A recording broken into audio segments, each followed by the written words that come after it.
Foi dada a largada, sim, meus amigos, bandeira verde para o IndyCarCast número 71. Hoje temos assuntos bem legais para conversar. Tem Fernando Alonso na Indy 500, tem Gil de Ferran dando uma de professor. Vamos falar sobre Barber, falar sobre Fênix. E, ao meu lado aqui na mesa, hoje temos pessoas ilustríssimas. Tem o João, tem o Marcelo, tem a Babi, quem sabe tem o Paulo Rubens. Vamos ver. Tudo bem com vocês, pessoal? Beleza, e aí? Tudo certo. Boa noite, beleza? Boa noite, sem perder tempo, vamos já ao nosso primeiro assunto, que é a bomba que explodiu no mundo do automobilismo essa semana, né, especialmente no mundo da Indy, e que é a notícia que o Fernando Alonso vai deixar de correr o Grande Prêmio de Mônaco para disputar a Indy 500 com a Andretti, em uma parceria com a McLaren. A McLaren vai mandar algum pessoal da fábrica lá para apoiar a Andretti, vai ter o Gil de Ferran como uma espécie de professor do Fernando Alonso.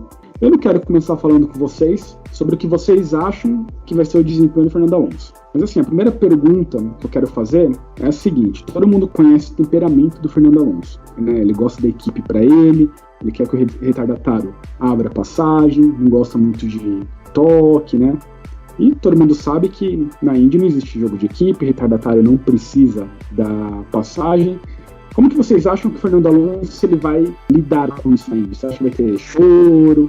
Como vocês acham que vai ser essa adaptação nesse sentido do Fernando Alonso? Bom, vou começar aqui a responder. Eu acredito que ele está super interessado mesmo em participar da categoria, visto que nesse último final de semana ele já estava ali para observar um pouco mais de perto como que funciona. Logo depois da corrida ele já fez o molde do banco, saíram algumas fotos dele no Museu de Indianápolis. Então eu tenho assim uma perspectiva relativamente boa. Eu acredito que ele está realmente disposto a tentar essa chance aí diferente no automobilismo. Ele tem uma personalidade muito difícil mesmo, é bem complicado de se lidar, visto aí o enorme histórico que a gente tem da Fórmula 1. Mas eu, pelas primeiras impressões, assim, ele chegou meio humilde, querendo entender o que estava acontecendo, foi super simpático, né? Falou com os repórteres, deu autógrafos pra galera. Então eu acho que é genuíno, assim, essa vontade dele de correr na Indy, de fazer acontecer.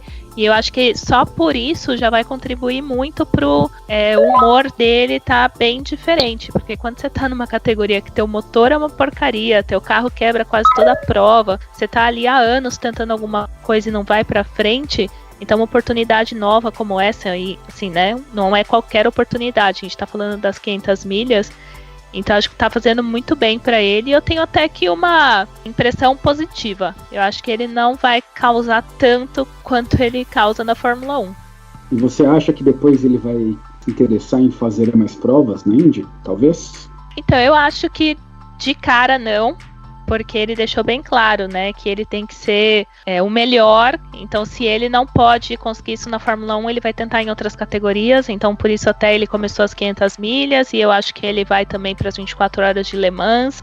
Por enquanto não, mas pô, que nome, né, para disputar a Indy. Seria bem divertido ter o Alonso ali correndo uma temporada completa ou algumas corridas. Com certeza ia chamar muita mídia, né, que eu acho que também foi um dos temas aí que bombou nessa última semana, quando, né, ele avisou que ia disputar as 500 milhas. Eu acho que fez muito bem por esse lado. Nunca ouvi falar tanto de Indy, assim, né, nos últimos tempos como nessa última semana. Então seria um nome que ia adicionar bastante pro grid. Concorda com a Babi ou Marcelo Augusto? Concordo, sim. E outra, né, o Alonso ele foi avisado, né, pelo próprio Brown. Ele deve ter sido avisado de que, olha, o automobilismo americano, a filosofia é totalmente diferente do que se tem na Europa, né, porque nos Estados Unidos eles gostam de promover esse espetáculo, então eles gostam da aproximação com os fãs e etc. Então assim, Alonso, você vai ter que dar bastante autógrafo, coisa que na Fórmula 1 você não faz, e aqui o ambiente com os pilotos é mais automobilismo raiz, vamos dizer assim, né? Era mais como era nas antigas. E ele mesmo falou que tá gostando disso, que ele tá curtindo, por enquanto. Bom, bacana. E você, João? O que você pensa aí do temperamento do Fernando Alonso na Indy? Você acha que vai ter algum problema? A gente sabe que tem alguns pilotos ali que também são meio problemáticos, né? Pode ser alguma faísca, alguma coisa aí em determinados encontros na pista? Eu penso que o Alonso vai ser um grande aventureiro na Indy. Basicamente é isso. Ele vai tentar fazer a Indy 500. Se ele ganhar logo de cara, ele não volta mais. Se ele não ganhar, talvez ele volte ano que vem. Se ano que vem lá na Fórmula 1 der outro fracasso, talvez até ele entre naquele projeto que está sendo discutido aí da McLaren ter uma equipe temporada completa na Indy. Mas vocês acham que ele tem bastante chance de ir bem? Mesmo... Porque assim, o Fernando Alonso ele é considerado por muitos o melhor piloto do grid da Fórmula 1. Mas ele está chegando num lugar totalmente novo. Né? Correr em oval, dividir curva a 300 por hora. Por mais que ele vai treinar, vai fazer um teste, vai ter aqueles treinos no mês de maio, o máximo que ele vai se aproximar de uma situação de corrida é naqueles packzinhos que as equipes fazem para treinar junto, ficar 4, 5 carros andando junto. Vocês acham que ele vai ter muita dificuldade em se adaptar, não ao oval, mas à dinâmica de corrida do oval? Eu acho que é isso que ele vai ter que treinar, inclusive o Giafone falou na transmissão da corrida ontem, que se ele fosse o coach dele, que ia falar pra ele, você tem que treinar justamente com situação de corrida, porque você vai pegar turbulência, essas coisas, não foca tanto em ter um carro rápido para classificação, essas coisas, porque você sabe, né, em 500 são 200 voltas, às vezes largar lá atrás você pode ganhar. Mas eu acho que o Alonso ele tem que ficar preocupado mais com isso mesmo, porque é na corrida que o negócio vai pegar. Mas talento ele tem, óbvio, evidentemente, e, a Andretti tem um bom equipamento, ainda mais com a Honda esse ano que tem uma melhorada. O estrategista dele vai ser o Michael Andretti, e o Gil de Ferrari que vai ser o coach dele, e só seria melhor se fosse o Brian Hertel, o estrategista dele, né? Certeza. E aí, pessoal, o que vocês acham aí? O que o Alonso vai encontrar pela pista de Indianápolis? Vai encontrar muitas situações inesperadas, porque na Indy, ainda mais quando a gente fala das milhas, você tem que ter muito cuidado e muito reflexo, porque os acidentes ali acontecem, né? Pode ter uma relargada e acontecer um acidente, então acho que esse reflexo aí no oval para ele pode ser um pouco mais complicado, mas eu acredito que pela experiência que ele tem, ele vai conseguir se adaptar assim, de uma maneira, tipo, não vou passar vergonha. Eu não vou colocar que ele ganha a corrida, mas ano passado eu também tinha zero de esperança que o Rossi ia ganhar. Tudo bem que a gente coloca aqui que boa parte foi por estratégia, que a equipe realmente foi muito boa nisso, mas também era um piloto que estava chegando. Então, ok, eu sei que o caso do Alonso é ainda mais específico, mas ele tem uma bagagem de experiência muito maior que o Rossi, e uma habilidade também que eu, pelo menos, coloco aqui como bem melhor também. Mas eu acho que ele vai se divertir. Eu já vi que ele tava, até voltando um pouquinho na parte que vocês falam dele tá ácido, que na entrevista já perguntaram pra ele, né, na coletiva sobre e aí, você vai voltar a encontrar com o Montoya e tudo mais, e ele brincou falando, se ele largar ali de trás, né, quem sabe? Então deu uma zoada, assim, com a cara do Montoya, mas depois meio que explicou, não, ele é um ótimo piloto e tudo mais, então talvez ele já tá meio que ou entrando no clima ou sendo o Fernando Alonso mesmo. Acho que ele tem que sobreviver à corrida, né? Basicamente é isso. As 500 milhas, muitas vezes, é uma questão de resistência mais do que, digamos assim, a própria habilidade. A estratégia, a resistência, tá no lugar certo na hora certa. Então são fatores que contam e que são diferenciados. Mas eu acho que ele vai conseguir se adaptar sim. Não vejo tanto problema no Alonso nesse ponto. O problema ali do Alonso não vai ser correr com o Tony Kanaan, correr com o Hélio Castro Neves, com o Dixon, né? Vai se encontrar pela pista um Guarreiro, que em oval é bem agressivo, né? Encontrar ali com o Charlie Kimball, dividindo uma curva. Charlie Kimball. Exato. Mas você falou uma coisa interessante aí, Babi. O Rossi ganhou ano passado, tudo bem que por estratégia, tudo bem que a vitória praticamente caiu no colo dele, mas o Rossi teve uma base nos Estados Unidos, né? Ele conhecia o circuito oval. O Fernando Alonso, a maior dificuldade para ele não vai ser andar sozinho no oval. Talvez ele até classifique bem, eu acho que o Fernando Alonso classifica entre os 10 primeiros. Mas assim, essa dinâmica de corrida, para mim, é o que vai pegar. Eu queria fazer uma pergunta aí pro João, inclusive, uma pergunta capciosa, uma pergunta meio polêmica, vamos dizer assim. Se Kyle Larson participa da Indy 500, quem que você acha, João, que chegaria na frente, Kyle Larson ou Fernando Alonso? O Kyle Larson. Por quê? Porque o Kyle Larson ele já tá mais acostumado, não é com a dinâmica do oval, é com a agressividade dos outros pilotos. Na NASCAR a gente vê direto ali, principalmente o oval curto, né, aquele toque, bump e tal. E o Alonso não tá acostumado com isso. Na Fórmula 1 é muito difícil os pilotos andarem próximo. Eu vi esses dias o Tony Kanaan falando que em 2012, quando o Rubens Barrichello participou, ele saiu chocado do carro no final da corrida.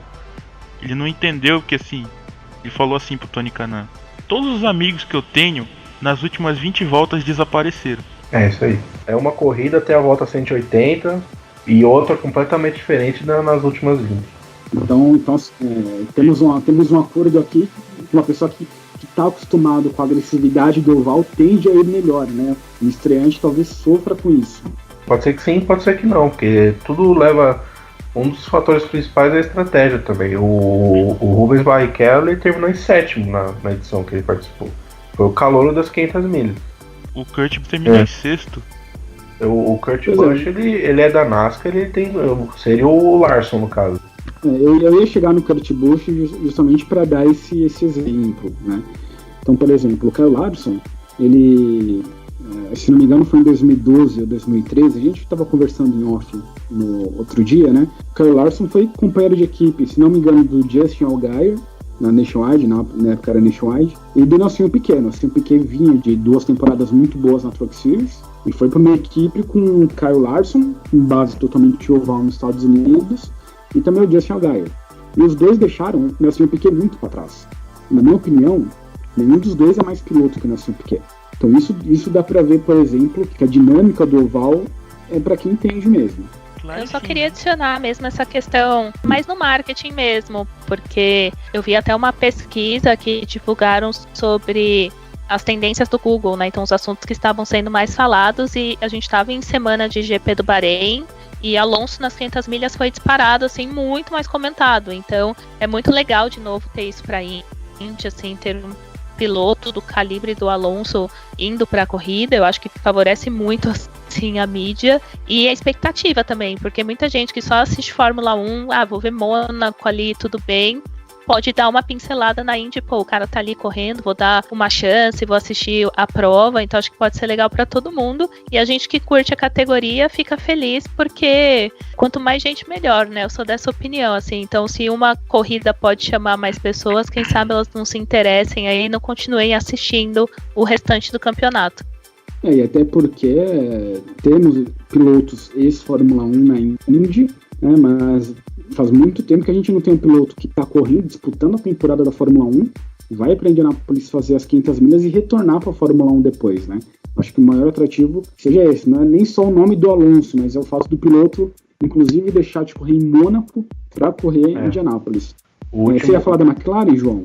McLaren venceu 3 vezes a Indy 500, né? Apesar de não ser uma McLaren própria, é um carro da Andretti, mas é a McLaren ali simbolicamente que tá voltando também. Você ia falar o que, Marcelo? Não, eu só ia falar que o último que fez isso foi o Theo Fábio, em 84. Faz tempo. Pois é, faz tempo, né? Faz bastante tempo.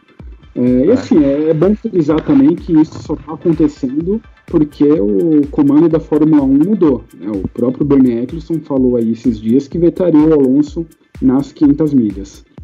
Além do Alonso, né, nas 500 milhas, tem o Bud Lazier também, que parece que quer correr, né? Ele tá com quantos anos, o Bud Lazier? Tá com 49 ou 50 anos já, né? Uns 70. E aí, o que vocês acham aí do Bud Lazier na Indy 500? Cara, é só pra preencher o grid, porque não tem outra. Tem uma história bem curiosa do Lazier, porque ano passado eu fui, né, assistir as 500 milhas, e a gente tava num evento, assim, que acontece na cidade e tudo mais. Aí eles falaram, vamos ter a presença de pilotos e tudo mais. E quando o Bud Lazier chegou, eu fiquei olhando assim, tipo, quem é esse cara? Ele é muito assustador, assim, de perto. Tipo, ele é um Schwarzenegger, sabe? Então, tipo, aquele cara que tá fortão, mas que já é mais velho. E tem a veia do braço toda saltada. E que você fala, vou sair correndo daqui. Porque esse cara, se ele invocar com a minha cara, eu tô ferrada, assim. Dá medo de ver pessoalmente, mas eu acho que na corrida ele não vai adicionar tanta coisa assim. Eu só espero que ele não tire, né, pilotos assim, que correm regularmente, enfim. Não dê uma causada, assim, né, durante a prova. O Lazier, ele compete num esquema que o motor chega 5 dias antes da corrida, ele nem treina em todos os treinos, ele é apoiado pelo AMS para correr, e ele já tá tão desencanado com a vida que ele não usa mais nenhum número que ele usou quando venceu a Indy 500. Esse ano, como a Chevy tem menos motor, tipo, no grid, pode ser que tenha mais motor disponível para ele. Algum bom, não aquele que ano passado parece que sobrou aquele que tá quebrado ali, aí arrumaram de última hora e mandaram para ele. Não é aquele retificado, né? É, isso. Pode ser que como o Chevy tem menos piloto no grid esse ano, pode ser que sobre um motorzinho melhor para ele. Uma das coisas legais da Indy 500 é que nem, por exemplo, acho que foi ano passado, o Townsend Bell tava disputando vitória até fazer a merda nos pits. Um piloto não corre full season, tava correndo o risco de ganhar uma Indy 500. Ele ganhou uma Indy 500, provavelmente tava correndo a temporada toda esse ano. Vai que um Bud Lazier da vida, que tem experiência oval, né? Disputou sei lá quantas Indy 500, consegue fazer alguma coisinha legal. Vamos tudo. Eu acho que no caso do Lazier, o tempo dele já passou já. Era tipo o AJ Foyt até o começo dos anos 90. O cara nem entrava no carro mais, mas ele queria participar, entendeu? O próprio Mario Andretti disputou algumas Indy 500 assim. O Mario Andretti era meio exceção porque ele conseguiu ser competitivo até a última temporada dele, mas assim, é a exceção que foge à regra. Então vamos partir para Barber que foi disputado nesse último final de semana. Vamos começar falando das categorias de base. O nosso querido Matheus Leist conseguiu um resultado até expressivo dessa vez em Barber, depois de ter uns problemas no carro, estreia em St. Pete, em Long Beach não teve Road to Indy. Agora em Barber ele conseguiu um 4º e um 7º lugar. E é legal porque quem sabe uma esperança brasileira. Marcelo, que as corridas da Indy só passam em VT no Band Esportes. Uma semana depois. Isso. Como acontece nos Estados Unidos. É uma coisa legal, né? Porque ano passado a gente quase não tinha Indy na TV, né? Agora se tem a Indy, tem a Indy Lights. Foi o francês que ganhou a primeira prova, né? O Nico Jamin, da Andretti. E o Colton Herta, que é o filho do Brian Herta, ganhou a segunda aí e tá na liderança do campeonato. Parece que ele é bom. Ele largou da primeira posição porque não teve treino classificatório para a segunda corrida, porque choveu, teve um tsunami lá em Barber no domingo de manhã, aí não teve treino classificatório. Ele, como era o líder do campeonato antes, ele acabou largando na frente, o grid de largada foi com as posições do campeonato e ele liderou boa parte da prova e venceu. O Daniel Schatzschneider, que não está presente hoje, ele brincou muito com a Bruna Tomazelli em St. Pete, porque ela estava com o carro da USF 2000 do ano passado, mas a notícia é que ela conseguiu um carro desse ano, e ela já disputou o Barber com um carro desse ano. Ela era a única pilota do grid que estava na classe nacional, que era de chassis usados até o ano passado. Aí agora eu não sabia também, eu fiquei sabendo porque no resumo do Matheus. Partindo para a categoria nacional, então, parece que a Babi quer falar do New Garden, né, Babi? Não, é que eu não sou nada fã dele, assim, tipo, não consigo nem disfarçar, né? E aí, quando eu tento disfarçar e falo que eu tô meio que passando mal, que ele tá na frente, a Band vai lá e coloca o tweet na tela, sabe? Então, o restinho que eu tinha de credibilidade na minha vida foi embora, porque faz muito tempo que eu não torcia pra nenhum piloto e ele eu gosto desde, enfim, que começou na Indy, quando tava a categoria correndo aqui em São Paulo, e é um menino que eu sempre observei bastante e eu sempre notei que tinha um potencial mesmo, sabe? Era tipo um cara que eu achava que ia conseguir se destacar e ir para uma equipe grande, e isso aconteceu agora, e eu vejo muitas pessoas comentando que o Roger Penske tem um bom olho, ele sabe trazer o piloto certo para a equipe dele, como se fosse o Roger Penske apostando no New Garden, não que o New Garden tivesse o talento para merecer estar lá, mas quem acompanha sabe que ele já conseguiu vitórias pela Carpenter, que não é uma equipe grande, que inclusive ele ajudou a subir um pouquinho o nível da equipe, dele ter vencido depois de ter o acidente com o Conor Daly, assim, também eu achei incrível, porque ele ficou bem machucado, foi internado, fez cirurgia e tudo mais. Então, é um piloto que eu sempre apostei, assim, ver agora que ele tá conseguindo se destacar na Penske, que só tem meus monstros, assim, né? os caras que estão lá há muito tempo, o campeão atual, outros campeões da categoria, então é muito bacana, assim, eu fiquei bem feliz com esse resultado, apesar da prova não ter sido aquilo tudo, né, algumas partes, assim, eu confesso que não foram tão animadas, mas quando deu aquele probleminha no pneu do Power, eu confesso que eu fiquei feliz. O Garden é um piloto que ele chegou numa equipe grande e não sentiu a pressão, pelo que parece, né? Porque no começo da corrida deu uma pressão ali no campeão, no Pagenot, e segurou o Dixon depois, que também não é um piloto que a gente possa jogar fora. Talvez seja o melhor piloto do grid, né? A ultrapassagem que ele fez no Pagenot, cara, nossa. Curva 5, né, que é o hairpin ali, é o principal ponto de ultrapassagem da pista de Barber. Mas aí ele ainda deixou o Pagenot, perdeu uma espalhadinha ali, mas não foi de... Só deixou o Pagenot comendo grama ali, foi sensacional. E depois na parte final da prova, a ultrapassagem que ele fez no Dixon ali, tudo bem que a pista tá um pouco úmida, porque caiu alguns pingos de chuva e tal, mas a ultrapassagem que ele fez no Dixon, cara, poucos conseguem fazer. Então foi duas ultrapassagens assim, e foi uma ótima corrida do Newgarden, que não sentiu a pressão mesmo, até o momento. E aí, João, suas impressões sobre essa corrida, sobre a vitória do Newgarden? A corrida foi boa, eu gostei. O fato de ter aqueles pingos chatinhos ali, uma garoazinha. Não foi chuva, foi uma garoazinha. Não, foi só uns pingos. Né? Foi legal, deu pra movimentar bem a corrida. Daí deu pra ver que os pilotos estavam um pouco mais agressivos no começo, depois no final também. A pista quando fica assim meio molhadinha e tal, ela fica meio verde, né? Então só consegue dominar o carro ali quem tem muita experiência, quem é preparado para andar em qualquer tipo de carro, né? Daí a gente vê sobressair o talento de pilotos como o Newgarden. E eu gostei da corrida muito. E só fiquei triste porque semana passada eu apostei no Newgarden, deu certo, na prova passada. E nessa eu não quis apostar nele achando que não ia dar e fui no Power e me ferrei. Bonito. Continua assim, por favor. Infelizmente nós temos que liberar a Babi, que não pode ficar conosco até o final. Dá seu destaque final aí, Babi, pra gente, sobre a prova, sobre o Newgarden. Bom, é um pouco difícil falar, acho que eu consegui resumir bastante as minhas impressões sobre ele. Eu concordo quando vocês dizem que ele não sentiu a pressão de estar numa equipe Penske. Só no começo assim, do campeonato eu fiquei um pouco receosa, porque a Honda finalmente melhorou. E aí eu falei, caramba, Penske dominando vários anos, agora ele vai pra lá e começa a dar problema, assim, sabe? Mas não, pelo visto tá indo tudo bem. E pra ele tá muito legal, porque foi o primeiro a ganhar da equipe. E o resumo meio dessa temporada é isso, né? A gente tá vendo pilotos que há um certo tempo não conseguiam vencer. A gente tem um Bourdais na Dale Coyne que tá conseguindo fazer um excelente trabalho. Um Rossi que ganhou várias posições nessa corrida. Ele saiu lá do fundão do grid, conseguiu recuperar mais de 10 posições. Então é bem interessante acompanhar também. E uma pena esse furo no pneu do Power. Eu falei mais cedo que eu dei graças a Deus e tudo, mas ele merecia, porque ele estava muito bem na corrida. Foi assim, uma pena mesmo o que aconteceu, porque essa vitória tinha que ser dele por tudo que ele estava fazendo, mas são aquelas coisas de automobilismo que a gente sabe que não tem como brigar contra, que às vezes é maior.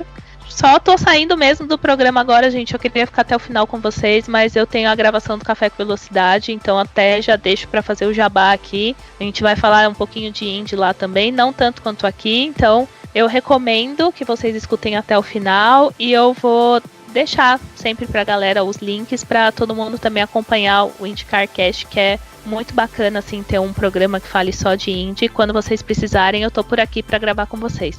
Muito obrigado, Babi. Valeu pela presença. Esperamos você aí nas próximas gravações. Valeu. Só falando do Power, o Power precisa tomar um banho de sal grosso essa temporada, porque até agora, coitado. Então, eu ia até aproveitar o gancho que a Babi deu aí pra gente. Ela citou o Rossi, citou o Bourdais, e eu queria até fazer uma pergunta pros dois já. A Honda melhorou nas duas primeiras corridas aí, dominou tudo. E agora parece que deu uma caidinha, talvez me parece que eles tenham tirado um pouco o pé do acelerador, assim, entre aspas, dizendo, para tentar trabalhar na confiabilidade do carro. Mas esses pilotos estarem aparecendo, vocês acreditam nisso a melhora da Honda? Ou talvez os pilotos como o Will Power da Penske tenham, sei lá, também de saco cheio, vou tirar um ano sabático, vou só fazer figuração. O que vocês acham? Assim, ano passado na Indy 500 a gente já tinha visto a Honda dar um salto. Na Indy 500 não, nos Super Speedways, né? Em Pocono também a Honda andou bem. E para esse ano a gente viu a Honda no começo da temporada dominando. Como a gente está com o regulamento congelado, só tem uma explicação para isso: a Honda atualizou seus motores. Porém, não vejo que foi um declínio da Honda nessa corrida agora. Parece mais que foi a Chevy que deu um troco mesmo. E a Chevy via Penske, né? Que foi quem tava ali na frente, né? Só a Penske mesmo. Os outros Chevy já deram uma melhorada, que antes eles eram o fim do grid e já estão brigando mais com os da Honda também. Tirando a Penske, acho que o melhor foi o Pigot, que estava em nono até parar lá e dar a bandeira amarela. Acho que o Zach Wish também, tirando, porque estava estratégia diferente também, acho que ele chegou a andar na frente lá, mas tirando a Penske, eu acho que assim, a Chevy ela continua boa em circuito, ela vai continuar boa em circuitos mistos. Esses tipo Barber, Mid-Ohio, Watkins Glen, enfim, o GP de Indianápolis, provavelmente. Agora, a Honda, ela deu um salto, tudo bem, atualizou o motor, tal, é a única explicação de fato mesmo.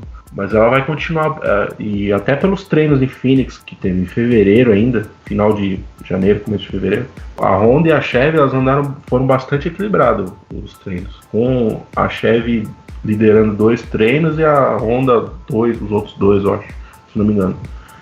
Então eu acho que a Honda vai continuar boa em ovais, super speedways, talvez em ovais curtos, tipo Iowa, Phoenix, tem Gateway agora também, que a gente não sabe, né?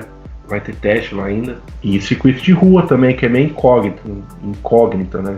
Tipo, tem Detroit agora, tem Toronto depois, enfim. Bom, pra gente passar a falar de Fênix já, só vou falar aqui rapidinho como que ficou a corrida, as principais posições. O Newgarden venceu, Scott Dixon em segundo, Pagenaud em terceiro, o Carson Neves em quarto, Alexander Rossi em quinto. O Rossi ele tá fazendo uma ótima corrida, uma corrida constante em Long Beach, aí ele deu problema lá no motor, e agora hoje ele fez uma corrida constante também, terminou em quinto. O Tony Kanaan, o outro brasileiro, terminou em sétimo. E o Will Power, que foi citado aqui, né, que tá meio que dormindo, meio que desmotivado, ficou na 14ª posição. E para Fênix, quais são as impressões que vocês têm para Fênix? Vocês acham que vai dar nessa corrida, que já é nesse sábado agora, né? Sábado à noite? Para Phoenix eu espero que seja uma corrida mais equilibrada e mais disputada que o ano passado. Vai ser meio difícil acontecer uma melhora, mas vamos ver, né? E a Honda chega forte, Marcelo, para Phoenix? Então, foi o que eu falei um pouquinho antes. Os testes, pelo menos da pré-temporada, que foi o primeiro grande teste ali em janeiro, não lembro se foi em janeiro ou fevereiro, mostrou um bom equilíbrio entre as duas. Então eu espero que isso se repita, mas a corrida em si, como o carro é o mesmo e nenhuma mudança aerodinâmica foi feita, então eu acho que talvez seja uma corrida mais ou menos nos moldes do ano passado, com poucas ultrapassagens, os carros andando flat, né, que fala, sem tirar o pé do acelerador em quase toda a pista. Mas vamos ver aí. Olha, por mim, eu que gosto muito de oval e etc, corrida em sábado à noite pra mim eu assisto, porque já vem, assim, eu gosto bastante, sabe? Não importa se a corrida seja ruim, como já teve várias no Texas, por exemplo, nos últimos anos, mas eu gosto bastante, tomara que seja uma boa corrida. Essa questão do sábado à noite é tradição da época da IRL, né? É a cota que tem. Esse ano vão ser 3 provas, né? Tem o Texas e vai ter Gateway também. Poderia ter Iowa, mas Iowa vai ser domingo à tarde. O que vai valer para Phoenix também é a questão dos pneus. No passado a gente estava com os carros andando a mais de 190 milhas, bastante força G, e o que a gente viu nos testes foi o J.R. Hildebrand andando mais rápido que a pole do Hélio Castro Neves ano passado. Então isso sim pode ser um fator na prova, que os pneus ou eles foram mais reforçados ou eles vão acabar furando com mais intensidade, como aconteceu com o Hélio Castro Neves ano passado. Ficaria melhor se usassem os kits de oval? Não sei, porque aí os pilotos eles não andariam tão rápido assim. Ia ter que tirar bastante das curvas, viu? porque ia ter bem menos pressão aerodinâmica nos carros. Isso não é garantia de ter mais ultrapassagem também. Então, não sei não. Ia ser uma corrida estilo kart dos 90. Se colocasse... Muito legal. Muito legal. Se colocasse o kit de oval, tô falando, né? Só um adendo inútil aqui. Vai ser a primeira vez em muitos anos que o Yuzac, né? Yuzac, que são aqueles carros que correm em ovais de terra lá, que onde corria o Brian Clauson, que morreu ano passado, onde o Tony Stewart gostava de correr bastante. Eles vão fazer uma corrida prévia antes da Indy em Phoenix. E vai ser a única atração também, porque eu faço o post dos horários no Indy Center, né? Aí eu vou lá, entro no site da pista, tem lá todos os eventos que tem, né? E só tinha o Zac e a Indy mesmo. Você vê que em pista oval nunca tem evento quase, né, cara? Road to Indy não tá dessa vez? No passado teve a Indy Lights lá e a corrida da Lights foi melhor que a da Indy. Mas esse ano não vai ter não. Só volta no GP de Indianápolis, né? Esse é um problema dos ovais também, porque não tem muito evento prévio, não vai muito público, que nem em Barber, por exemplo, que enche, que tem em Barber, se eu não me engano, teve 11 corridas, juntando o Road to Indy e tudo, do fim de semana inteiro. Teve umas corridas de Mazda, de Porsche também.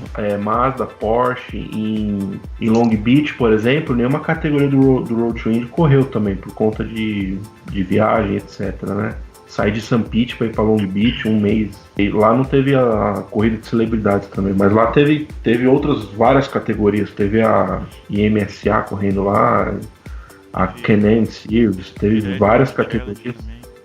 Pirelli, várias categorias. Então, é que em circuito misto e de rua isso tem bastante e não falta, sabe? O Road America vai ter muita corrida paralela também. Evento prévio. E em oval isso não tem. Mas isso é discussão para outro IndyCarCast. Em oval, o que mais se aproxima disso que vocês querem é no Texas, né? Que corre junto com a Truck Series da NASCAR. E só, né? O resto... E tem uma corrida de carros antigos lá que vai o Al Unser Jr., vai uns caras old school lá. Aquele mini ovalzinho que usa até dentro dos pits, né? Que fica mó sujeira de borracha depois na pista. Bom, tô surpreso porque quando eu fazia o IndyCarCast nas outras vezes, a gente passava das 2 horas de gravação. Estamos chegando aqui a mais ou menos 40 minutos de gravação e praticamente encerramos os assuntos. Uma evolução. Assim, agora acho que as pessoas devem ouvir a gente o programa inteiro, né? Bom, e quais são as suas considerações finais, Marcelo Augusto?